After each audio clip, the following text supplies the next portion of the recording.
It was a bright, sunny Tuesday afternoon in a little place called Maple Grove. Maple Grove was a quiet neighborhood. Super quiet.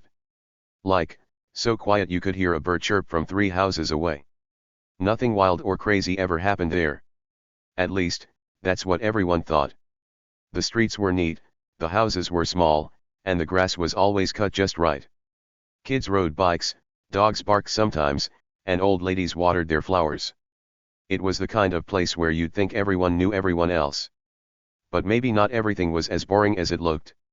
Now, let me tell you about Jake Miller. Jake was a regular guy. Not tall, not short, not loud, not quiet, just regular. If you saw him walking down the street, you wouldn't even stop to look twice. He had short brown hair that stuck up a little in the back, like he forgot to brush it. He wore old sneakers, the kind with holes near the toes, because he didn't care about fancy stuff. His jeans were faded, and his t-shirts were plain, no cool designs or funny words. Jake didn't talk much either. He liked keeping to himself. If you said hi to him, he'd nod and smile, but that was it. He wasn't rude, he just didn't need to chat all day. Jake lived in a tiny house on the edge of Maple Grove. It wasn't big or shiny like some of the other houses. It had a small porch with a wobbly chair, a little mailbox out front, and a yard with patchy grass. He didn't have a fancy car or a big TV. He didn't even have a dog. Nope, Jake was simple. He worked at the hardware store downtown, the one with the big red sign that said Miller's Tools. Not because it was his store, it wasn't, but because his last name matched it by accident. Funny, right? He sold hammers, nails, screws, and all sorts of things people needed to fix stuff. He liked his job. It was easy, and he got to help people without talking too much. But here's the thing about Jake, he had a secret. Yep, a secret. It wasn't a big, loud secret like I'm a superhero, or I found a treasure chest. No, it was a small, sneaky secret. Something tricky that nobody in Maple Grove would ever guess. Not his neighbors, not the kids on their bikes, not even the old ladies with their watering cans. Jake kept it hidden, tucked away like a toy you hide under your bed so your little brother doesn't find it. What was it? Well, I'm not telling you yet. You'll have to keep reading to find out. Let's just say Jake wasn't as boring as everyone thought. See, in Maple Grove, people didn't pay much attention to Jake. They saw him walking to work or mowing his little lawn, and they'd shrug. Oh, that's just Jake, they'd say. He's nobody special. Some of his neighbors didn't even wave at him. They'd look right past him, like he was a tree or a mailbox, not a real person. A few of them even whispered about him when he wasn't around. That Jake guy is weird, they'd say. He never comes to our meetings. He doesn't care about the neighborhood. Those meetings were for something called the HOA. That stands for Homeowners Association. It's like a club for grown-ups who make rules about houses. Rules like paint your door blue, or don't leave toys in the yard. Jake didn't like those rules. He thought they were silly. So he never went. And that made some people grumpy. The HOA people were fancy. They wore nice shirts and walked around with clipboards, acting like they were the bosses of Maple Grove. They'd knock on doors and tell you what you were doing wrong. Your grass is too long, they'd say. Or your mailbox looks old. Jake didn't care. His grass was fine, and his mailbox worked. He didn't need a clipboard to tell him how to live. But the HOA folks didn't like that. They wanted everyone to follow their rules, and Jake? He just wouldn't. That bugged them. A lot. But here's what those neighbors didn't know, Jake was smarter than they thought. Way smarter. He wasn't loud about it. He didn't brag or show off. He didn't need to. Jake had a brain that worked like a puzzle master. He could figure things out, little things, tricky things, sneaky things. While everyone else was busy talking about rules and clipboards, Jake was watching. Listening. Thinking. He saw stuff they didn't see. He noticed stuff they didn't notice. And that secret of his? It was part of his smarts. It was something he kept ready, like a tool in his pocket, waiting for the right moment to use it. Let's talk about Maple Grove a little more, okay? Picture it in your head. It's a sunny day. The sky is blue, with a few fluffy white clouds floating around. The houses are lined up in rows, all neat and pretty. Some have red roofs, some have gray ones.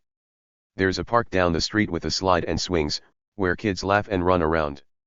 The air smells like fresh cut grass and flowers. Birds hop from tree to tree, chirping little songs. It's peaceful. Too peaceful, maybe. Like the kind of place where you'd never expect anything exciting to happen. But exciting things don't always shout, "Here I am." Sometimes they sneak up on you. And that's what was about to happen in Maple Grove. Jake's tiny house sat at the end of a quiet road. It wasn't far from the park, but it felt a little separate. Like it didn't quite fit with the rest of the neighborhood. The paint was peeling a bit on the sides, and the windows were old. But Jake liked it. It was his. He didn't need a big mansion or a shiny car. He had his porch, his wobbly chair, and his little mailbox. That mailbox was important. It was where he got his bills, his letters, and sometimes a coupon for free pizza. Jake loved pizza. Who doesn't, right? He'd wait for those coupons like a kid waiting for a birthday present. But lately, something weird was happening with that mailbox. Something sneaky. Something that made Jake's brain start ticking. See, Jake wasn't the kind of guy to make a fuss. If his pizza coupon didn't come, he wouldn't stomp around or yell. He'd just think about it. Maybe scratch his head and say, "Huh, that's odd." But he wouldn't let it go. Nope. Jake was patient. He'd watch and wait, like a cat staring at a mouse hole. And that's what he started doing on that sunny Tuesday afternoon. He was on his porch, sitting in that wobbly chair, sipping a glass of lemonade. The sun was warm, the breeze was cool, and everything seemed normal. But Jake's eyes were sharp. He was looking at his mailbox. And he was thinking. Why was he thinking about his mailbox? Well, here's a little hint, it wasn't just about pizza coupons. Something was going on in Maple Grove. Something that didn't belong in a quiet place like this. Jake didn't know everything yet, but he had a feeling. A little tickle in his brain that said, "Pay attention, Jake. Something's not right." And when Jake got that feeling, he didn't ignore it. He listened. He watched. He got ready. Because that secret of his, that sneaky little thing nobody guessed, it was about to come out of hiding. Now, let's stop for a second. I want you to think about something. Have you ever done something sneaky to catch someone off guard? Maybe you hid behind a door to scare your brother. Or maybe you tricked your friend into thinking it was Monday when it was really Saturday. Sneaky stuff is fun, right? It's like a game. Well, Jake loved that game. He wasn't mean about it, he didn't want to hurt anyone. But he liked being the one who knew something others didn't. And in Maple Grove, he was about to play that game better than anyone. So, picture Jake on his porch. He's got his lemonade in one hand, his old sneakers kicked up on the railing. The sun's shining, the birds are singing, and he's watching that mailbox. His short brown hair flops a little in the breeze. He looks calm. Relaxed. Like nothing's wrong. But inside his head, wheels are turning. Ideas are popping. He's not just sitting there, he's planning. And that's where our story really starts to get good. Let's talk about those neighbors again. The ones who didn't wave. The ones who whispered. They weren't all bad, you know. Some were just busy. Some had kids to chase or dogs to walk. But a few of them. They were part of that HOA club. The clipboard crew. They thought they were so important, walking around like kings and queens of Maple Grove. They'd look at Jake's patchy grass and shake their heads. They'd see his old mailbox and frown. He doesn't fit in, they'd say. He's not one of us. And maybe they were right. Jake didn't fit in. But not for the reasons they thought. See, Jake didn't care about fitting in. He didn't want to paint his door blue or join their silly meetings. He just wanted to live his life. Work at the hardware store, sip his lemonade, and eat his pizza when those coupons came. That's all. But those HOA folks? They didn't like people who didn't follow their rules. They wanted everyone to be the same. And Jake? He wasn't the same. He was different. Quiet, sure. Simple, maybe. But different in a way they couldn't see yet. And that mailbox? Oh, that mailbox was about to tell a story. A big one. Jake didn't know it all yet, but he was starting to guess. He'd noticed little things. Like how the mail truck came every day, but his letters weren't there. Like how some of those HOA people walked by his house a little too slow. He didn't have proof, not yet. But he had that feeling. That tickle. And he had his secret. That small, sneaky thing he kept hidden. It wasn't much. Just a little idea. A little trick. But it was enough to change everything. So there he was, on that sunny Tuesday afternoon. The neighborhood was quiet. The kids were at the park, the dogs were napping, and the old ladies were watering their roses. Jake sat on his porch, watching. Waiting. His lemonade was almost gone, but he didn't get up. He stayed right there, eyes on that mailbox. And somewhere deep down, he smiled. Not a big smile, just a tiny one. Because Jake knew something was coming. Something sneaky. Something smart. And he was ready for it. Hey, you. Yeah, you reading this? Tell me something in the comments. What's the sneakiest thing you've ever done to catch someone off guard? Did you hide their shoes? Trick them with a fake spider? I want to know. Let's see who's got some sneaky tricks up their sleeve like Jake does. Drop your answer below, and tell me where you're reading from today. Oh, and if you like stories that keep you guessing, stick around. Jake's about to show Maple Grove what he's really made of. Maple Grove was a quiet little neighborhood, but it wasn't perfect. Oh no, it had some troublemakers.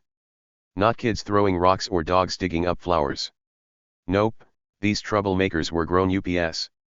A group of nosy neighbors who called themselves the HOA. That's short for Homeowners Association, but Jake didn't call them that. He called them the HOA cops. Why? Because they acted like they were in charge of everything, even though they weren't real cops at all. They were just regular people with way too much time on their hands. These HOA cops were a funny bunch. They didn't have police cars or shiny badges like real cops do. Instead, they made their own badges out of paper and tape. Yep, homemade badges. They'd pin them to their shirts and walk around like they owned the whole neighborhood. They'd stick their noses in everyone's business, telling people what to do. No loud music, they'd shout if you played your radio too high. No parking here, they'd yell if your bike was on the grass. They made up rules that nobody asked for, and they expected everyone to follow them. It was silly, but they took it super seriously. Their favorite thing to do? Checking mailboxes. Yep, you heard that right. They'd walk up and down the streets of Maple Grove, peeking into every single mailbox they could find. They'd open them up, poke around inside, and act like it was their job. We're keeping things safe, they'd say with big, proud smiles. Safe from what? Nobody knew. Maybe they thought letters were dangerous or something. It didn't make sense, but that's how the HOA cops were. Nosy, bossy, and always up to something. Now, let's talk about Jake. You remember Jake, right? The regular guy with the short brown hair and old sneakers?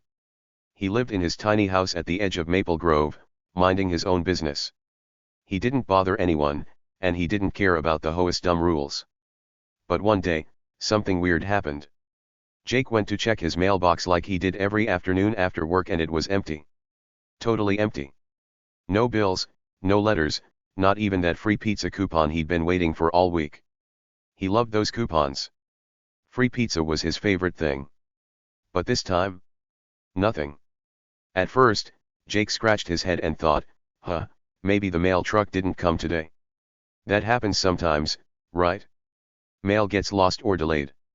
No big deal. So he shrugged, went back to his porch, and sat on his wobbly chair with a glass of lemonade. He figured the mail would show up tomorrow.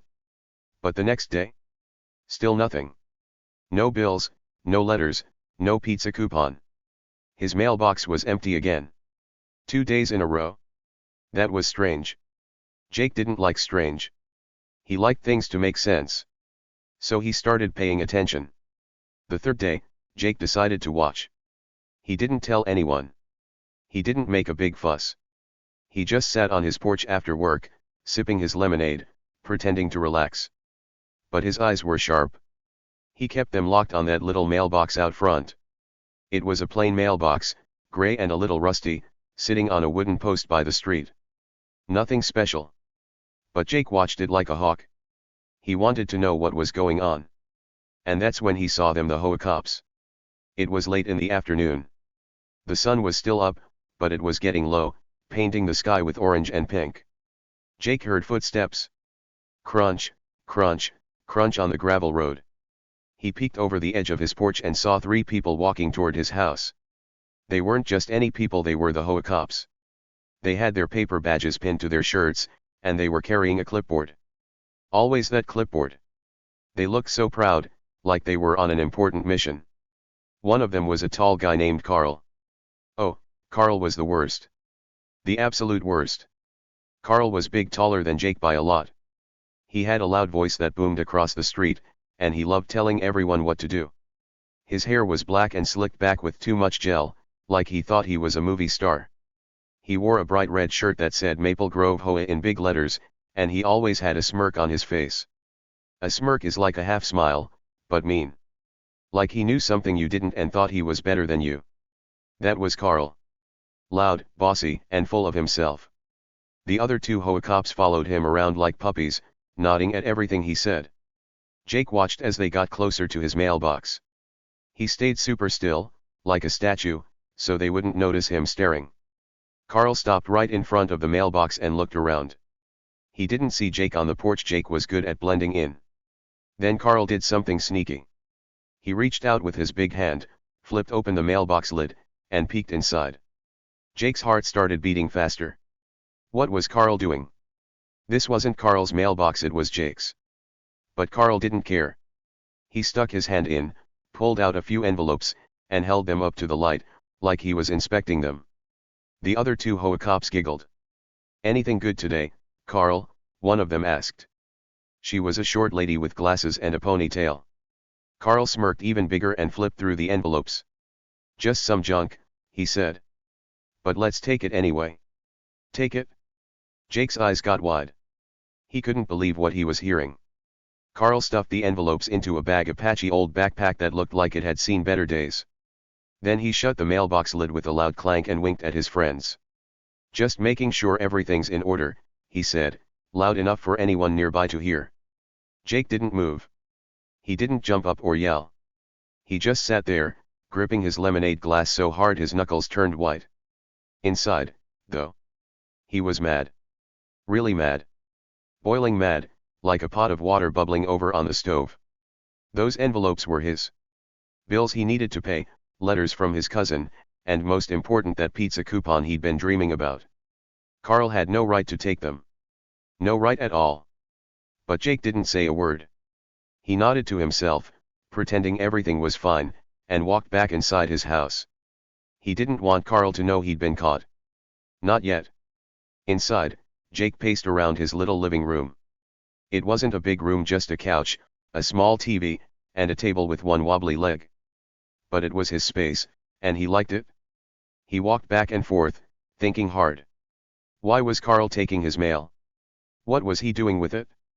Was it just Carl, or were all the HOA cops in on it? Jake didn't know yet, but he was going to find out. He wasn't the kind of guy to let things slide. Not when it came to his pizza coupon. Let's talk about Carl some more, because he's super important to the story. Carl wasn't just tall and loud, he acted like he ran Maple Grove. He'd walk around with his chest puffed out, telling people what to do. Cut your grass, Mrs. Jenkins, he'd bark at the old lady down the street. Move your car, Timmy's dad, he'd yell at the guy next door. Everyone listened because Carl was loud and pushy. Nobody wanted to argue with him. Nobody except Jake, that is. Jake didn't argue out loud, he just ignored Carl. And that drove Carl crazy. Carl didn't like Jake. Not one bit. He'd smirk at Jake whenever they passed each other on the street. You should thank us, Jake, he'd say, his voice all smug. We keep this place safe. Safe from what? Jake always wondered. Safe from loud music? Safe from bikes on the grass? Safe from junk mail? It didn't add up. Jake didn't buy it. He didn't think Carl was keeping anything safe. He thought Carl was up to something shady. Something sneaky. Something wrong. The next day, Jake watched again. He sat on his porch with a new glass of lemonade, pretending to read a book. But he wasn't reading. His eyes were on that mailbox. Sure enough, Carl and his crew came back. Crunch, crunch, crunch on the gravel. There they were, with their paper badges and that dumb clipboard. Carl stopped at the mailbox, looked around, and opened it again. This time, there was just one envelope, a big yellow one Jake had left on purpose. Carl pulled it out, smirked, and stuffed it in his bag. Another one for the collection, he said with a laugh. The other HOA cops laughed too, like it was a big joke. Jake's stomach twisted. That yellow envelope wasn't important, it was just some old junk mail he'd left as a test. But seeing Carl take it made him madder than ever. This wasn't a mistake. This wasn't a one-time thing. Carl was stealing his mail on purpose. Every day. And he was proud of it. Jake wanted to jump up and yell, "Hey, that's mine." But he didn't. He stayed quiet. He stayed smart. He knew yelling wouldn't fix this. He needed a plan. Over the next few days, Jake kept watching. Every afternoon, the HOA cops would come by. Sometimes it was Carl alone. Sometimes it was Carl and his friends. But every time, they'd open Jake's mailbox, take whatever was inside, and walk away with those smug little grins. Jake saw it all from his porch. He saw Carl wink. He heard them laugh. He watched them stuff his mail into that patchy backpack and strut off like they were heroes. Heroes? Huh? Jake didn't think they were heroes. He thought they were thieves. And Carl? Carl loved being the leader. He'd talk loud so everyone could hear him. "We're doing a good job, team," he'd say to his crew. "Maple Grove needs us."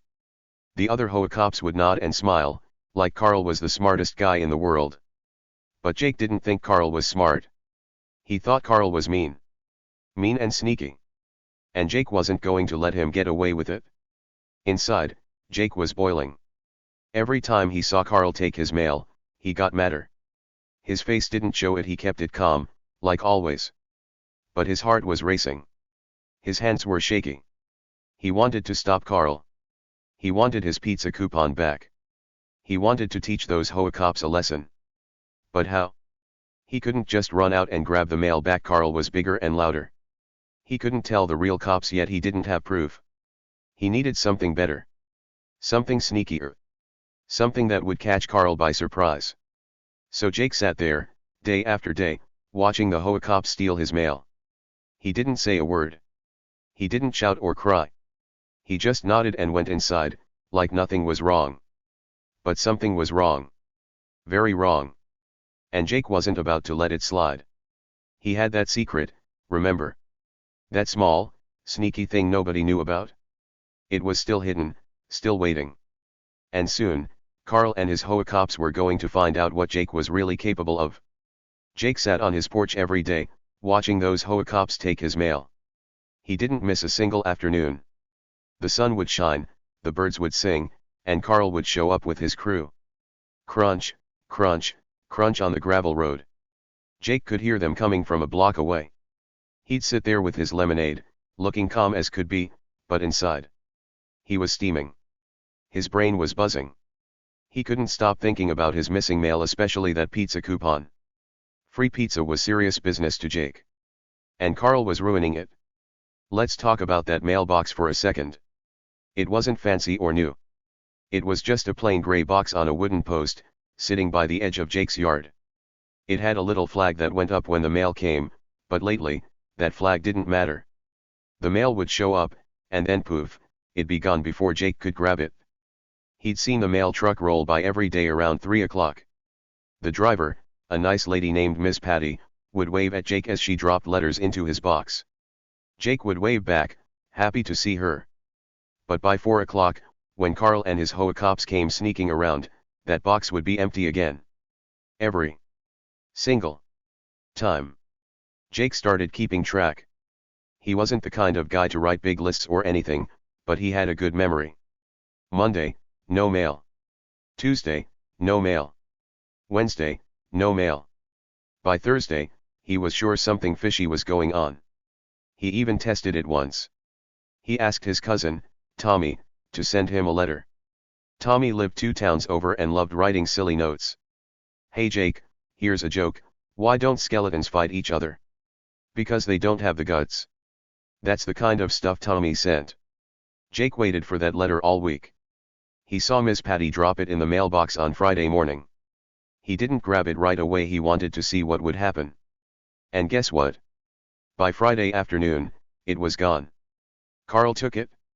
Jake saw him do it. That made Jake mad. Really mad. Not just about the pizza coupon anymore, though that still bugged him, but about everything. His bills, his letters, his cousin's silly jokes. All of it was his, and Carl was taking it like it was no big deal. Jake didn't understand why. What was Carl doing with all that mail? Was he reading it? Throwing it away? Selling it? Jake didn't know, but he wanted to find out. He needed to find out. This wasn't just about mail anymore, it was about right and wrong. And Jake knew stealing was wrong. Carl didn't act like he was doing anything bad, though. That's what made him so annoying. He'd walk around Maple Grove with his head held high, like he was a king. His red HOA shirt was always clean and bright, and his paper badge flapped in the wind. He'd stop at other houses too, not just Jake's.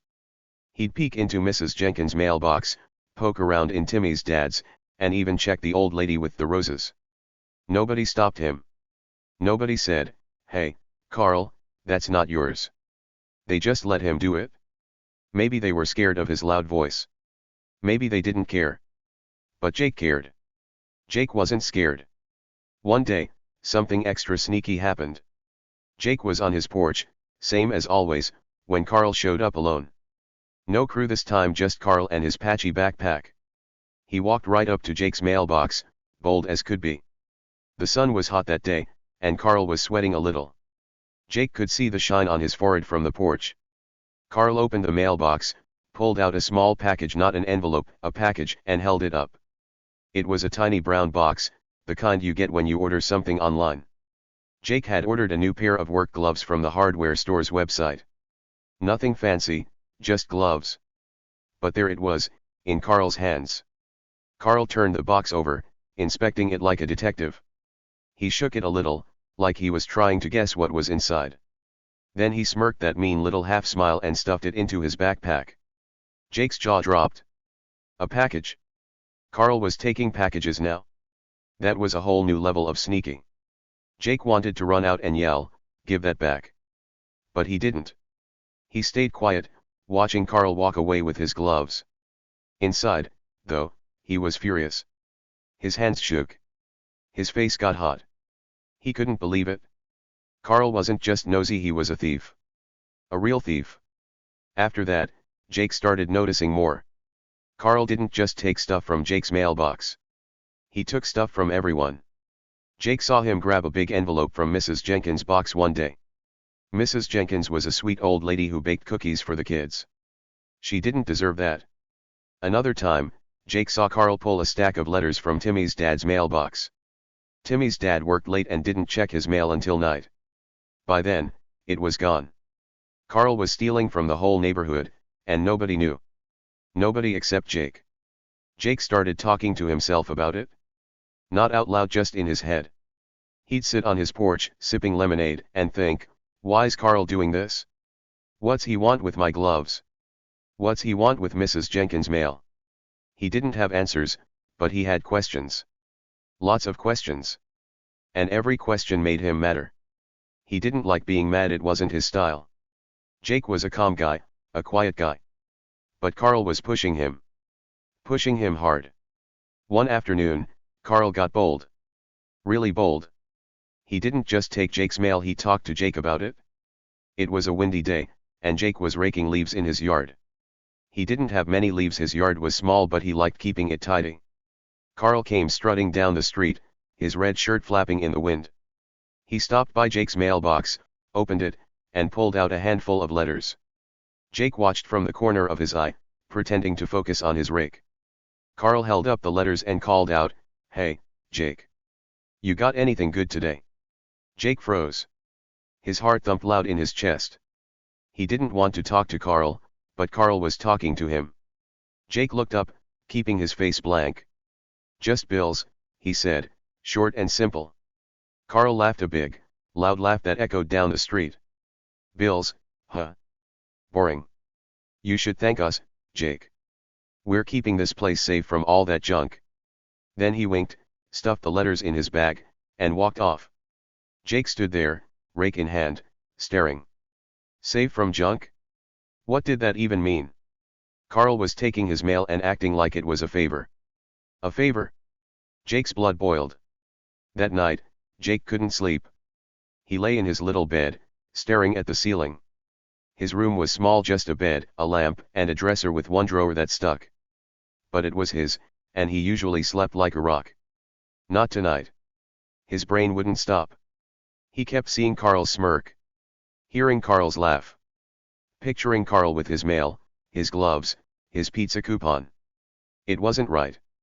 It wasn't fair. Jake rolled over, punched his pillow, and muttered to himself, I'm not letting this slide. Nope. Not anymore. The next day, Jake watched again. He was on his porch, same spot, same lemonade. Carl came by with his crew, the short lady with glasses and a guy with a goofy hat. They stopped at the mailbox, and Carl opened it. This time, there was a bright blue envelope inside. Jake had left it there on purpose, a fake letter he'd made to see what Carl would do. Carl pulled it out, held it up, and grinned. Look at this, team. Fancy stuff, he said. The others laughed.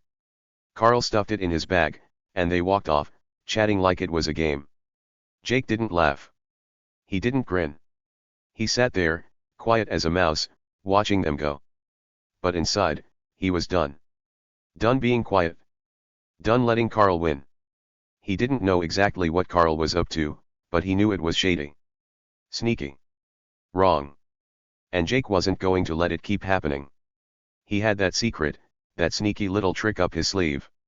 He didn't know how he'd use it yet, but he knew one thing for sure, Carl was in trouble. Big trouble. Because Jake was mad now, and when Jake got mad, he got smart. Days went by in Maple Grove, and things got worse. A lot worse. Jake's mailbox wasn't just empty, sometimes it was empty all the time now. No bills, no letters, no silly notes from his cousin Tommy, and definitely no pizza coupons. It was like the mail truck dropped stuff off, and then poof, it disappeared. Jake wasn't happy. Not one bit. He liked his quiet life, but this was too much. His mail was his, and someone was taking it. He had a pretty good idea who. Jake started watching. Really watching. He didn't just sit on his porch sipping lemonade anymore. Nope, he turned into a detective, a quiet, sneaky one. Every afternoon, he'd be there, waiting. He'd pull his wobbly chair close to the edge of the porch, where he could see his mailbox perfectly. His short brown hair would flop in the breeze, and his old sneakers would tap the floor, but his eyes? They never moved. They stayed locked on that little gray box by the street. And every afternoon, like clockwork, they'd show up. Carl and his HOA cops. Crunch, crunch, crunch. Their footsteps on the gravel road were loud enough to hear from far away. Jake knew the sound by heart now. It was always the same. Carl would lead the way, his red shirt bright in the sun, his paper badge flapping. Behind him came his crew, the short lady with glasses and the guy with the goofy hat. Sometimes there was another person too, a skinny kid who never talked. They'd walk down the street, pretending to check things. Nice grass, they'd say to Mrs. Jenkins. Good parking, they'd yell to Timmy's dad. But Jake knew they weren't really checking anything. They were hunting for mail. When they got to Jake's house, they'd slow down. They didn't rush past like they did with the other houses. Nope, they'd linger. That means they'd hang around, taking their time. Carl would stop right by Jake's mailbox, look around to make sure no one was watching, and then flip, he'd open the lid. His big hand would reach in, grab whatever was inside, and pull it out. Letters, envelopes, anything he could find. Then he'd stuff it all into that patchy old backpack he always carried. It was a beat-up bag with holes and stains, but Carl loved it. He'd sling it over his shoulder like a prize. Jake saw it all. Every day. He'd sit there, quiet as a mouse, watching Carl steal his mail. Sometimes Carl would smirk, that mean little half-smile Jake hated. Sometimes the crew would giggle, like it was a big joke. One time, Jake even heard Carl say something that made his stomach twist. It was a sunny Thursday, and Carl pulled out a letter from Jake's mailbox. He held it up to the light, squinting at it, and laughed. "This guy's got nothing worth taking anyway," he said, loud enough for his crew to hear. The lady with glasses laughed too. "Yeah, boring stuff," she said. They all chuckled, stuffed the letter in the bag, and walked off. Jake didn't move. He didn't yell or wave his fist. But inside, he was mad. Really mad. Nothing worth taking, he thought. That letter wasn't boring, it was from his cousin Tommy. Probably another silly joke about skeletons or something. Jake loved those letters. They made him smile. And Carl thought they were nothing? Jake's hands clenched into fists. He didn't like that. Not one bit. Carl didn't get to decide what was worth taking. That was Jake's mail, not Carl's. But Jake wasn't just mad. Oh no. He was smart too. He wasn't the kind of guy to sit there and do nothing. While Carl and his HOA cops laughed and strutted around, Jake's brain was working. He had a plan brewing. A sneaky plan. See, Jake loved gadgets. Not big, fancy ones like robots or spaceships, no way. He couldn't afford that stuff. But little gadgets? Oh, he knew all about those. Working at the hardware store taught him a lot. He sold hammers and nails, sure, but he also sold cool little things. Things like flashlights, timers, and trackers. Trackers. That's where Jake's plan started. One night, after Carl stole another batch of mail, Jake went inside his tiny house. He turned off the TV, it was just some boring show about fishing, and sat at his wobbly table. He pulled out a box from under his couch. It was a plain cardboard box, full of stuff he'd collected from work. Old screws, a broken flashlight, and then there it was.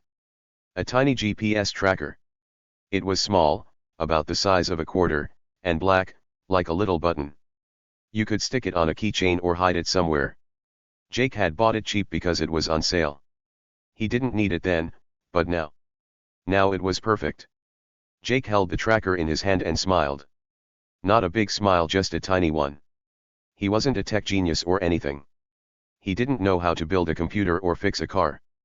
But this he could do. The tracker came with an app for his phone. You turn it on, hide it somewhere, and the app shows you where it goes. Like a treasure map, but better. Jake's brain buzzed with the idea. What if he could catch Carl? What if he could prove Carl was stealing? The tracker was his chance. So here's what Jake did. He grabbed an envelope from his kitchen drawer. It was a plain white one, nothing special. He slipped the tiny GPS tracker inside, careful not to break it. Then he sealed it up with tape. But he didn't stop there. Oh no. Jake wanted Carl to take it. He wanted Carl to think it was important. So he grabbed some stickers from his box, bright red ones that said "Important Notice" in big letters. He stuck them all over the envelope, making it look official. Like something you wouldn't ignore.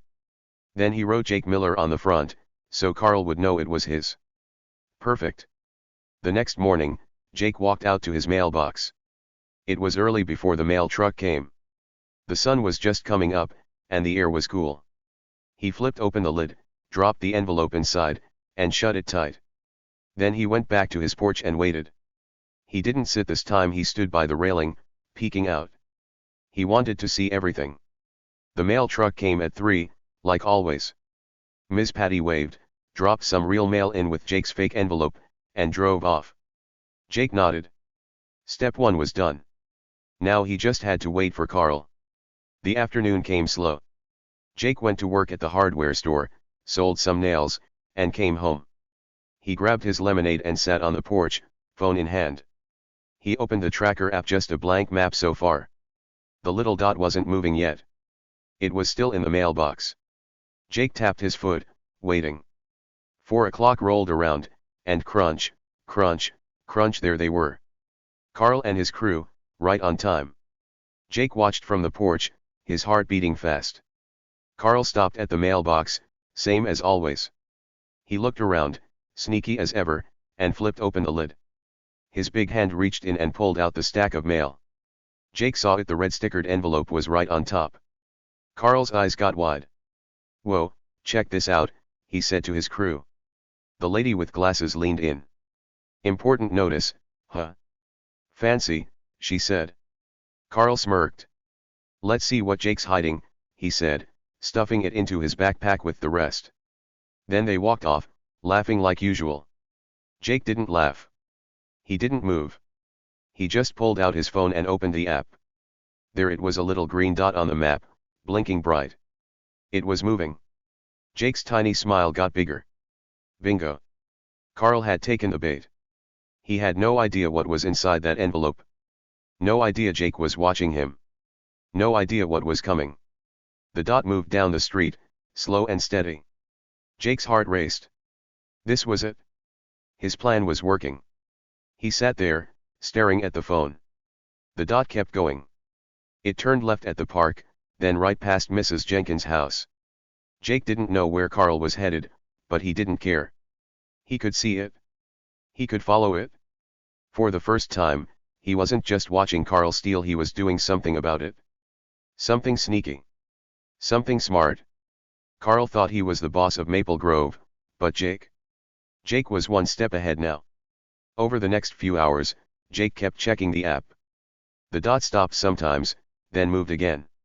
It went all over the neighborhood, past the swings, down by the Rose lady's house, even near Timmy's dad's place.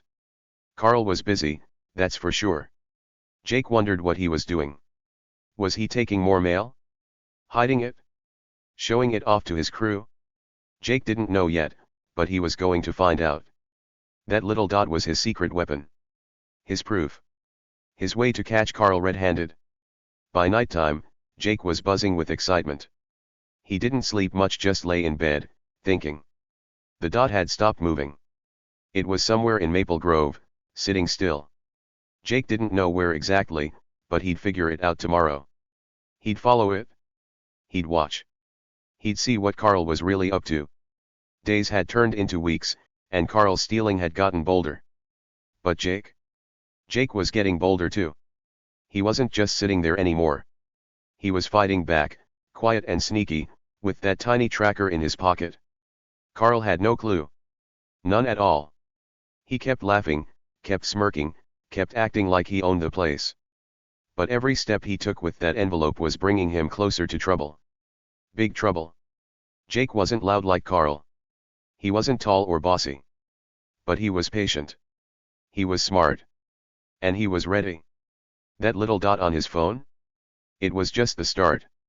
Carl thought Jake had nothing worth taking. Oh, he was so wrong. Friday morning came, and Jake was ready. Really ready. He'd been watching that little green dot on his phone all week. That tiny GPS tracker he'd hidden in the envelope. It was his secret weapon, and it had been moving all over Maple Grove. Jake checked it every day, morning, noon, night. He'd sit on his porch with his lemonade, staring at the app, following the dot. It went past the park, down the street with the swings, and even near Mrs. Jenkins' house with the cookies. But then, late Thursday night, it stopped. Stopped moving completely. Jake squinted at his phone. The dot was stuck in one spot, and he knew exactly where it was, Carl's house. Carl lived just a few streets over from Jake, in a bigger house with a messy yard. Jake had walked by it before.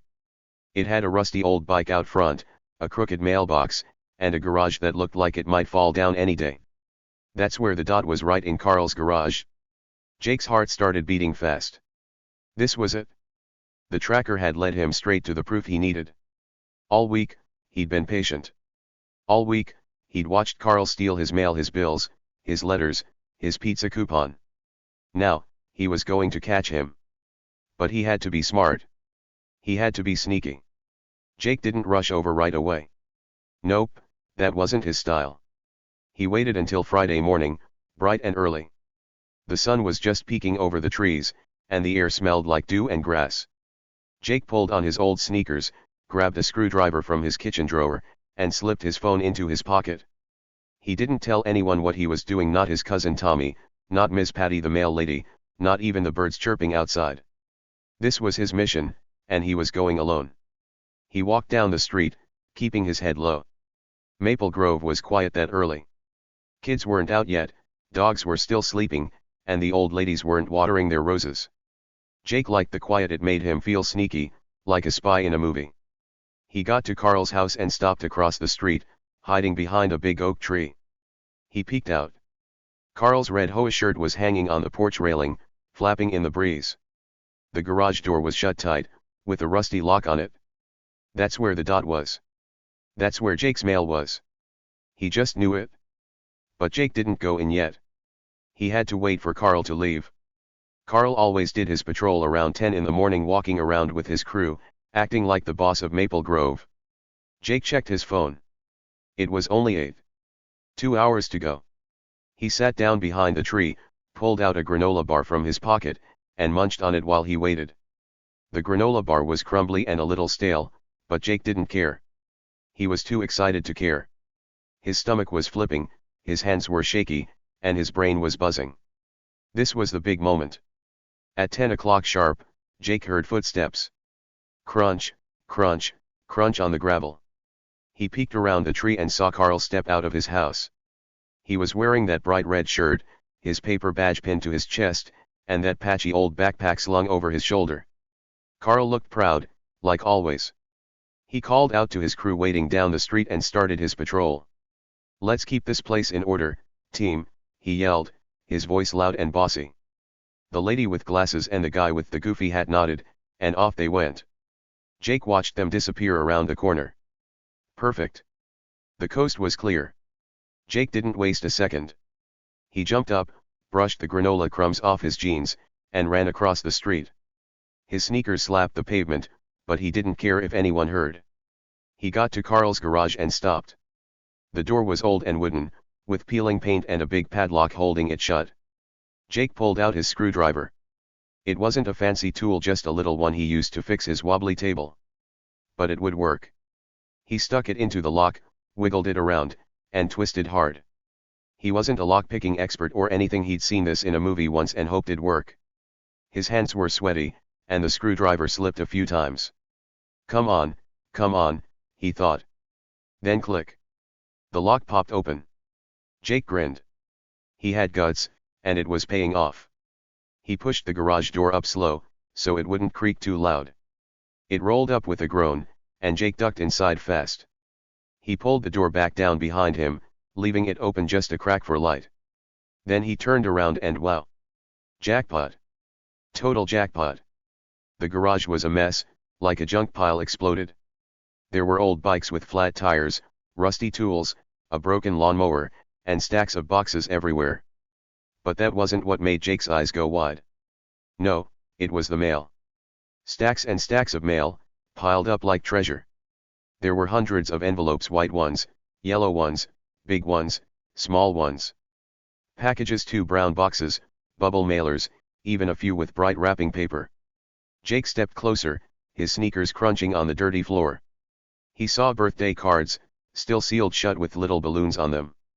He saw bills with past due stamps. He saw letters with pretty handwriting, probably from grandmas or aunts. It wasn't just Jake's mail, it was everyone's. Mrs. Jenkins' cookie recipes, Timmy's dad's car payment, the Rose Lady's seed catalog. Carl had it all. He wasn't just snooping. He wasn't just being nosy. He was hoarding it like a dragon with gold. Jake's jaw dropped. He couldn't believe it. All this time, Carl had been stealing from the whole neighborhood. Not just a little here and there, everything. Jake walked over to a big pile and started digging. He found his own mail pretty quick. There was the yellow envelope from his test a few days ago. There was a bill for his electricity. And yes, there was his pizza coupon, still shiny and new. Free large pepperoni, it said in big red letters. Jake stuffed it in his pocket. No way was Carl keeping that. Then he saw it, the envelope with the tracker. It was sitting on a rickety table, still covered in those red important notice stickers. Jake picked it up and shook it. The tracker rattled inside. This was his proof. This was what led him here. He put it back down and pulled out his phone. He had to get pictures, lots of pictures. He turned on the camera and started snapping. Click, click, click. Pictures of the mail stacks. Pictures of the packages. Pictures of his envelope with the tracker. He even took a picture of a birthday card that said "Happy 8th birthday, Timmy." Poor Timmy never got his card because of Carl. Jake's hands shook as he took the photos. He was excited, but he was nervous too. What if Carl came back? What if the crew saw him? He had to hurry. He grabbed his mail, the coupon, the bill, the tracker envelope, and stuffed it all in his pockets. Then he ran to the door, lifted it just enough to slip out, and locked it back with the padlock. Click. He didn't want Carl to know he'd been there. Not yet. He needed one more move to make this perfect. Jake ran home, his heart pounding like a drum. He got to his porch, sat down, and checked his phone. The pictures were good, clear and bright. He had proof now. Real proof. Carl wasn't getting away with this. Jake leaned back in his wobbly chair and smiled. Not a tiny smile this time, a big one. The day wasn't over yet. There was an HOA meeting that night, and Jake was going. For the first time ever, he was going. The meeting was at 7, in the little clubhouse by the park. It was a small building with folding chairs and a table for snacks. Jake had never gone before. He didn't care about their dumb rules. But tonight was different. He put on a clean shirt, not fancy, just clean, and grabbed his phone. He walked to the clubhouse, his sneakers quiet on the path. The sun was setting, and the sky was all orange and purple. It felt like a big night. A really big night. When Jake got there, the room was full. Neighbors sat in rows, chatting and eating cookies Mrs. Jenkins brought. Carl was up front, standing tall like a king. His red shirt was bright under the lights, and his crew sat behind him, nodding at everything he said. "We're keeping order," Carl bragged, his voice booming. "Maple Grove is safe because of us. No loud music, no messy yards, no trouble." The neighbors clapped, some of them, anyway. Mrs. Jenkins clapped slow, like she wasn't sure. Timmy's dad didn't clap at all. He just stared. Jake slipped in late, standing by the back door. Nobody noticed him at first. He was good at blending in. Carl kept talking, smirking like always. "We're the best HOA around," he said. "Nobody does it better." Jake waited. He let Carl talk. He let him brag. Then, when Carl paused to take a big breath, Jake stepped forward. He didn't run or shout, he just walked, slow and steady, right up the middle of the room. People turned to look. Mrs. Jenkins raised an eyebrow. Timmy's dad sat up straight. "Hey, Carl," Jake said, loud enough for everyone to hear. His voice wasn't shaky, it was strong. Clear. "Why's my mail in your garage?" The room went dead quiet. Like, so quiet you could hear a pin drop. Carl's smirk froze. His eyes got wide. The lady with glasses gasped. The guy with the goofy hat dropped his cookie. Every head turned, some to Jake, some to Carl. Jake held up his phone, the screen glowing bright. "I've got proof," he said. "Pictures. A map. Everything." Carl's face turned red like a tomato red. Then it went white, like he'd seen a ghost. I can explain," he stammered, his voice cracking. He waved his hands, trying to laugh it off. "It's not what you think, Jake. It's just, a mix-up." But Jake didn't let him wiggle out. He swiped his phone and held it higher. "Here's the map," he said. "I tracked my mail with a GPS. It went to your garage, Carl. And here's the pictures, stacks of mail. Mine. Mrs. Jenkins. Timmy's. Everyone's." The neighbors gasped. Mrs. Jenkins stood up. "My recipes," she said, her voice shaking. Timmy's dad jumped up too. "My car bill," he yelled. The room exploded with noise, people talking, shouting, pointing at Carl. Jake kept going. He showed the photo of the birthday card.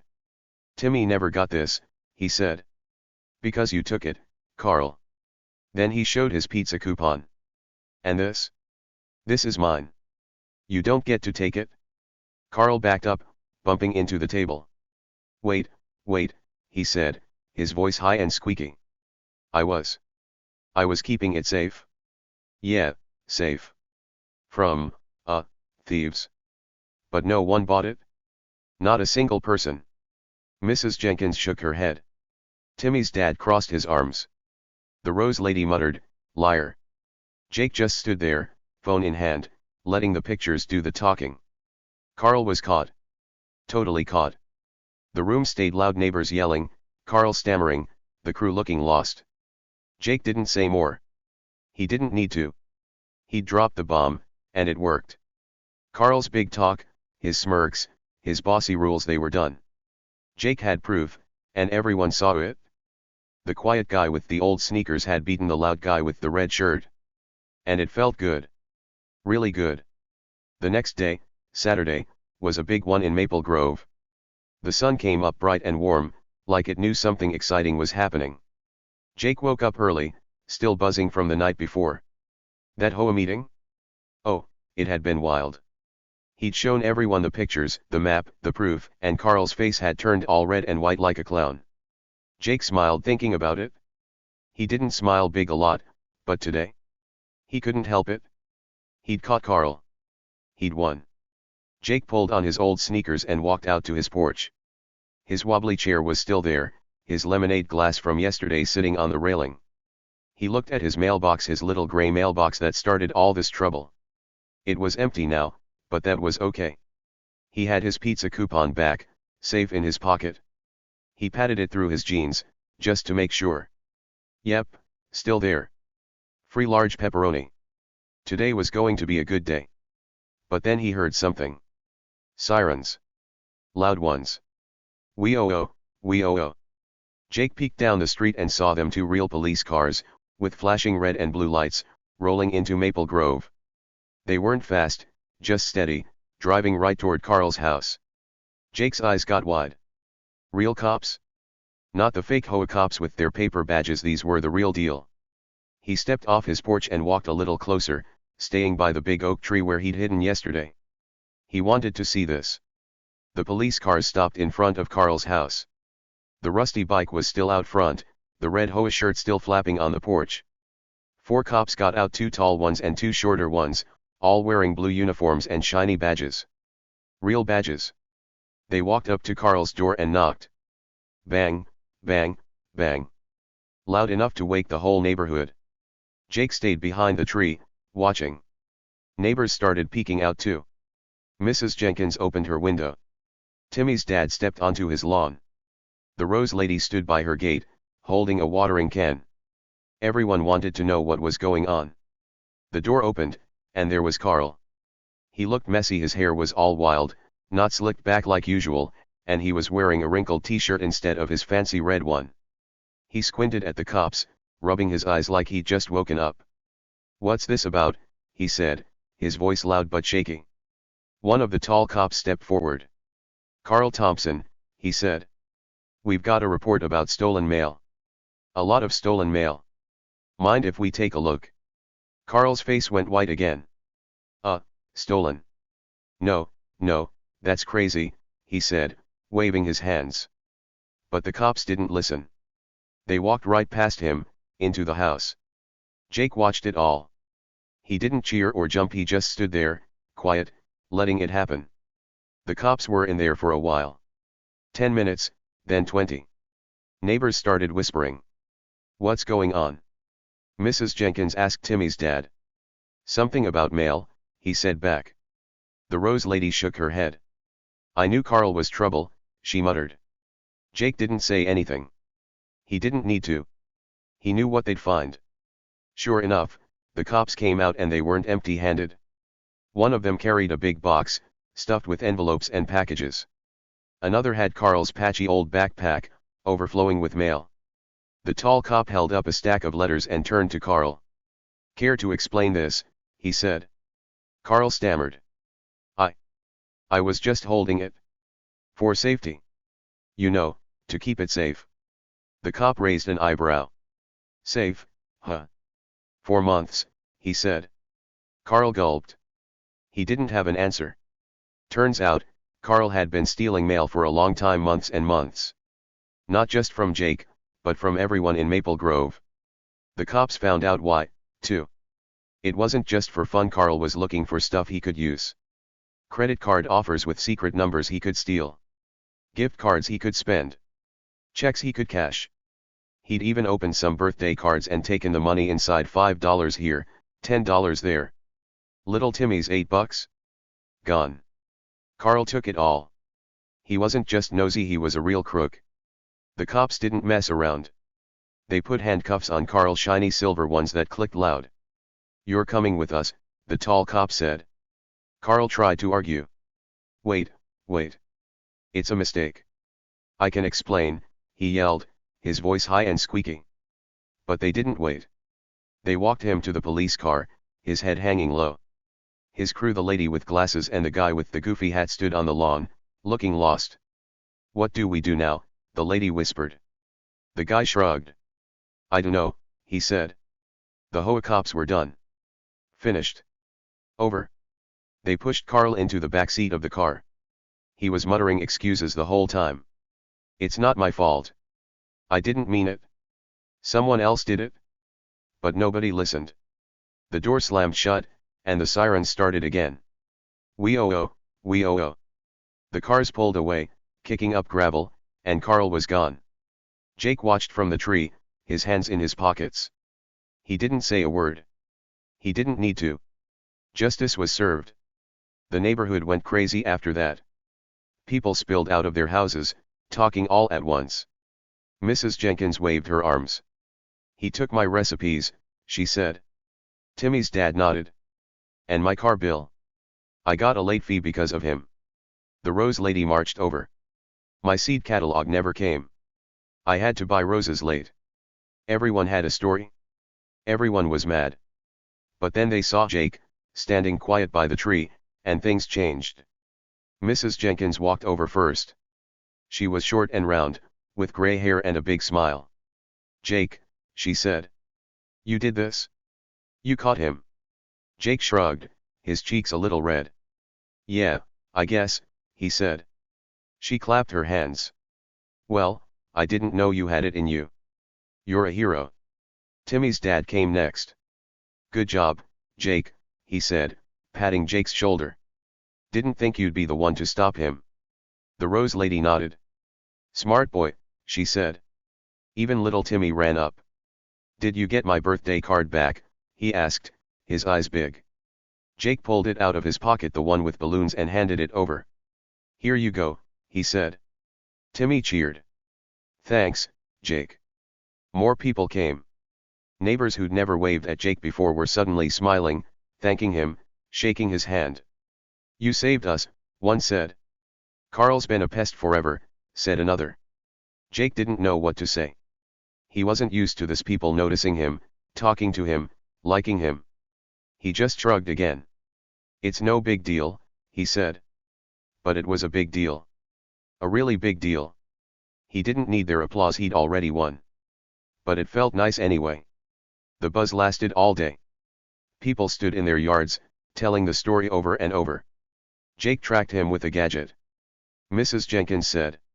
Showed pictures at the meeting. Timmy's dad added. "Carl's going to jail," the rose lady cheered. Kids ran around, pretending to be cops, chasing each other with fake handcuffs. Dogs barked. Birds chirped. Maple Grove wasn't quiet anymore, it was alive, talking about Jake and Carl and the mail. Jake went back to his tiny house after a while. He didn't like crowds, they made him itchy. He sat on his porch, sipping new lemonade, watching the street calm down. His mailbox stood there, safe and sound. No more Carl. No more HOA cops.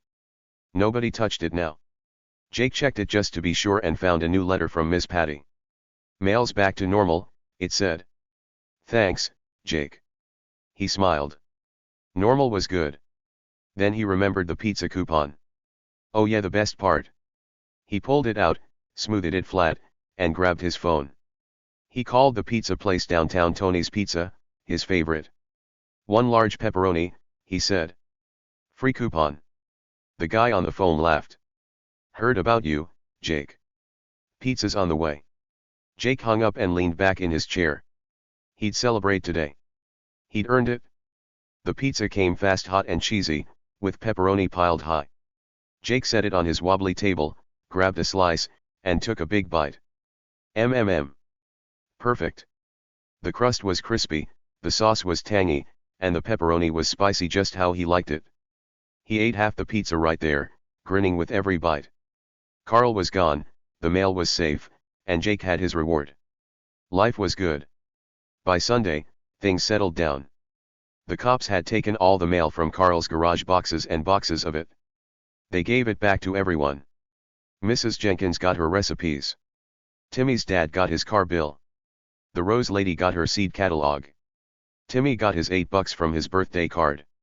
Even Jake got a few extra letters. He'd missed one from Tommy with a new skeleton joke: "Why don't skeletons play music? They've got no guts for it." Jake laughed. Tommy was silly, but he loved that. Carl. He didn't come back. The cops said he'd be in jail for a while. Stealing mail was a big no-no. His crew disappeared too. The lady with glasses moved away. The guy with the goofy hat stopped wearing it. The HOA meetings. Done. Nobody wanted them anymore. Maple Grove didn't need fake cops with clipboards. They had Jake now, a quiet guy who fixed things. Monday morning, Jake walked to work at the hardware store. The sun was out, the air was fresh, and his mailbox was full again. Normal stuff, like bills and a flyer for a sale. Neighbors waved at him now. "Morning, Jake." Mrs. Jenkins called. "Hey, hero." Timmy's dad shouted. Jake waved back, shy but happy. He didn't need their thanks, he just wanted his pizza coupon. But he'd gotten more. He'd gotten respect. At the store, he sold hammers and nails like always. But people talked to him more. "Heard you caught that mail thief," a guy said, "buying screws." "Smart move with that tracker," a lady said, grabbing a flashlight. Jake just nodded. "Yeah, it worked," he said. He didn't brag, he didn't need to. He'd already won. Back home that night, Jake sat on his porch again. The sky was pink and orange, the birds were quiet, and his mailbox stood proud. No more stealing. No more Carl. Just peace. He finished the last slice of his pepperoni pizza, wiped his hands, and leaned back. He'd done it. The quiet guy with the old sneakers had beaten the loud guy with the red shirt. And Maple Grove? It was better now thanks to him. So, friends, that's Jake's story. Pretty cool, right? He started out as just a regular guy in Maple Grove, a quiet little neighborhood where nothing crazy was supposed to happen. He had his tiny house, his old sneakers, and his wobbly chair on the porch. Nobody paid much attention to him. Neighbors walked by without waving. The HOA cops like Carl thought he was boring. "That Jake guy's got nothing worth taking," Carl said once, laughing with his crew. They all thought Jake was a nobody. Just a guy who worked at the hardware store and sipped lemonade all day. But here's the thing, they were wrong. So wrong. Jake didn't look like a hero. He didn't have a cape or a fancy car. He didn't shout or brag or strut around like Carl did with his red shirt and paper badge. Jake was quiet. Super quiet. The kind of quiet that makes people forget you're even there. But that's what made him special. Sometimes, the quiet ones, the ones everyone overlooks, are the ones who surprise you most. Jake proved that. He didn't need to yell or fight or make a big fuss. He just used his head. And a tiny little tracker.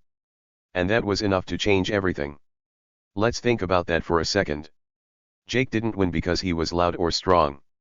He didn't punch Carl or chase him down the street. Nope. He won because he was smart. He watched. He waited. He made a plan. When his mail started disappearing, his bills, his letters, that awesome pizza coupon, he didn't just sit there and cry about it. He didn't run to the neighbors and complain. He figured it out. He saw Carl and those HOA cops stealing, and he said to himself, "I'm going to stop this." Not out loud, just in his head, quiet and sneaky, like always. That little GPS tracker? It was so small, like a button you'd lose in your pocket. But it was powerful. Jake put it in an envelope, stuck some red stickers on it, and dropped it in his mailbox. He knew Carl would take it. Carl couldn't resist anything that looked important. And when Carl did, Jake followed the dot on his phone. He tracked it all the way to Carl's garage, where all the stolen mail was hiding. Stacks and stacks of it. Jake didn't need muscles or a big voice. He just needed that tracker and a screwdriver and a whole lot of guts. That's what made him a hero. So here's something to think about, friends: you don't have to be loud to be strong. You don't have to be big to win. Jake was just a regular guy, like you or me. He wasn't rich or famous. He didn't have a million friends or a shiny house. He had a tiny porch and a pizza coupon. He really, Really wanted. But when someone pushed him around when Carl took his stuff and laughed about it, Jake didn't give up. He didn't let it slide. He stood up, in his own quiet way, and he showed everyone what he could do. Next time someone tries to push you around, remember Jake. Maybe it's a bully at school who takes your lunch. Maybe it's a friend who says mean things and thinks you won't care. Maybe it's someone who laughs at you because you're quiet or different. They might not see you coming either. You don't have to yell back or fight with your fists. You can be smart, like Jake. You can watch. You can plan. You can find your own little tracker, maybe not a real one, but something sneaky and clever that turns the tables. Because the quiet ones, they've got power too. Big power. The kind that surprises everyone. Let's picture Jake one more time, okay? He's sitting on his porch, the sun setting behind him. The sky's all pink and orange, and the birds are chirping soft. His mailbox is safe now, no more Carl, no more HOA cops. He's got a big pizza box on his lap, half a pepperoni pie left. He takes a bite, chewing slow, smiling that tiny smile of his. He didn't need a crowd cheering for him, though the neighbors did thank him a lot. Mrs. Jenkins called him a hero. Timmy's dad patted his back. Even little Timmy ran up with a big grin. But Jake didn't do it for them.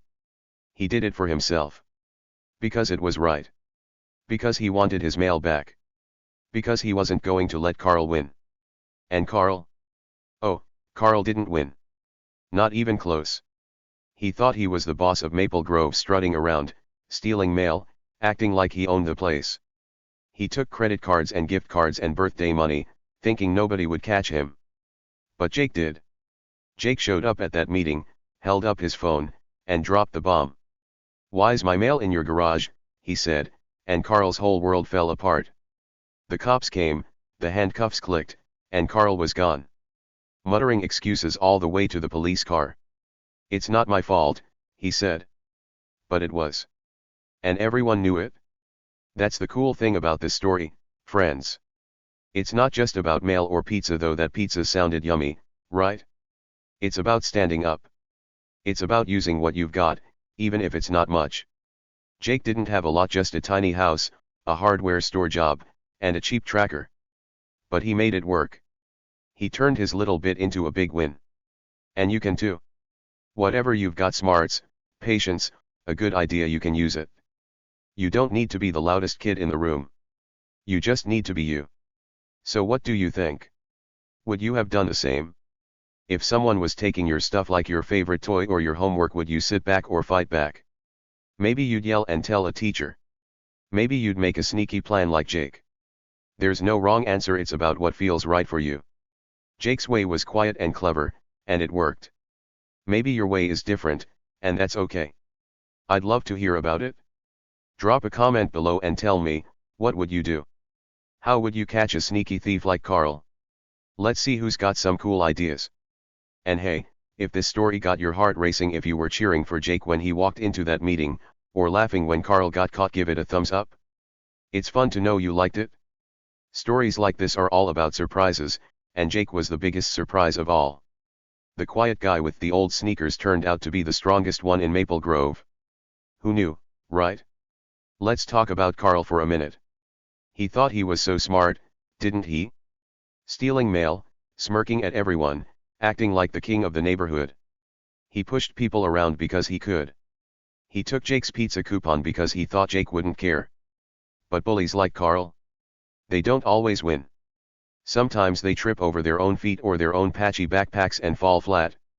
Carl didn't see Jake coming. He didn't think the quiet guy would fight back. But Jake did. And that's a lesson for all of us: don't count out the quiet ones. They might just have a tracker up their sleeve. Think about your own life, friends. Who's the quiet one you know?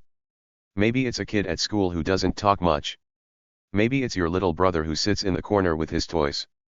Maybe it's you. Quiet doesn't mean weak. Quiet doesn't mean boring. Quiet can mean thinking, planning, waiting for the right moment. Jake waited, and when the moment came, bam, he took it. He walked into that meeting, showed his proof, and changed everything. You've got moments like that too. Big or small, they're yours to grab.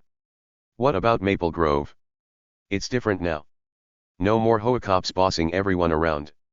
No more clipboards or dumb rules. The neighbors talk to each other more, they wave, they smile, they share cookies. Mrs. Jenkins bakes extra now, just for fun. Timmy's dad doesn't worry about late bills. The Rose Lady's flowers are blooming bright. And Jake? He's still there, on his porch, living his quiet life. But he's not invisible anymore. People see him. They know him. They respect him. One little tracker, one big win, and the whole neighborhood changed. So here's the takeaway, friends, the big idea to carry with you. You don't need to be loud to matter. You don't need to be big to make a difference. Jake was small, simple, quiet, but he was enough. More than enough. He used his brain and his guts, and he beat Carl at his own game. Next time you feel small or overlooked, think of Jake. Think of that tiny tracker blinking on his phone. Think of that pizza coupon he fought for. You've got your own tracker, your own way to shine.